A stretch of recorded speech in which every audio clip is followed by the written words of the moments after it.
Hello guys, welcome to my YouTube channel Electrical Concept. Have you ever thought about this? Why the stator of a three-phase induction motor is always connected in star, not in delta?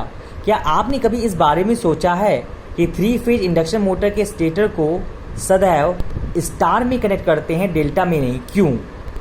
वो मैं आज आपके सामने discuss करने वाला हूँ.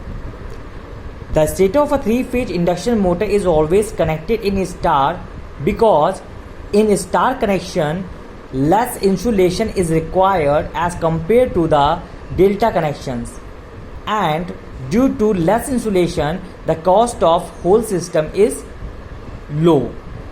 एक three phase induction motor के स्टेटर को सदैव स्टार में इसलिए जोड़ा जाता है क्योंकि जब आप स्टार में कनेक्ट करते हैं तो वहाँ पे इंसुलेशन की रिक्वायरमेंट बहुत ही कम होती है as compared to delta connections के. एंड लेस इंसुलेशन की वजह से सिस्टम का जो कॉस्ट होता है वो कम हो जाता है.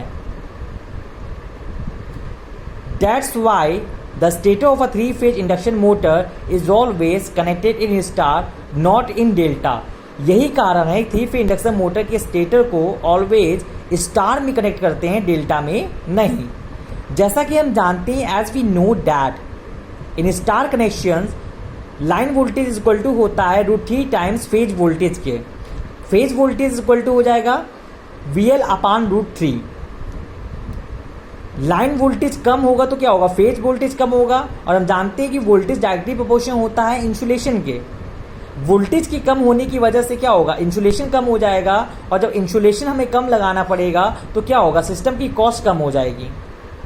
इसी कारण हम एक थ्री फेज इंडक्शन मोटर के स्टेटर को स्टार में कनेक्ट करते हैं, डेल्टा में नहीं. अगर मैं इसको डेल्टा में जोड़ता तो क्या होता?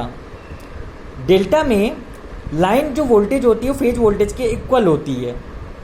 मतलब लाइन वोल्टेज अगर ज़्यादा होगा तो फेज वोल्टेज भी ज़्यादा होगा.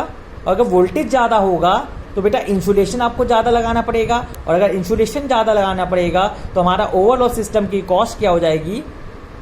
ज़्यादा हो जाएगी.